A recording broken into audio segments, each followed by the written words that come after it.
Exercise 152. Translate into English. First in direct speech and then in indirect speech. उसने मुझसे कहा कि तुम क्या चाहते हो? He said to me, what do you want? He asked me what I wanted. Ram ने मुझसे कहा कि आप कहाँ रहते हैं? Ram said to me, where do you live? Ram asked me where I lived. उसने मुझसे कहा कि तुम क्यों रो रहे हो? He said to me, why are you weeping? Ramu ने मुझसे कहा कि तुम क्या कर सकते हो? Ramu said to me, what can you do?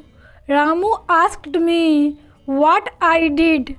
मैंने उससे कहा कि तुमने उसे क्यों पीटा है? I said to him, why have you beaten him? I asked him why he had beaten him. उसने मुझसे कहा कि तुम कौन हो?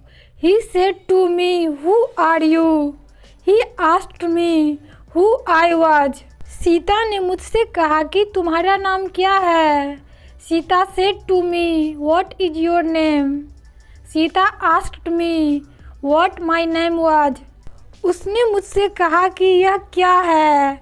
He said to me, what is this? He asked me what that was.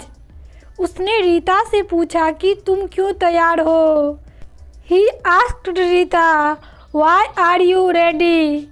He asked Rita why she was ready. Rita ने मुझसे पूछा कि आप कहाँ जा रहे हैं? Rita asked me, where are you going? Rita asked me where I was going. मैंने अपने दोस्त से कहा कि मुझे क्या करना चाहिए? I said to my friend, what should I do? I asked my friend what I should do. उसने मुझसे पूछा कि तुम क्या करोगे? He asked me, what will you do?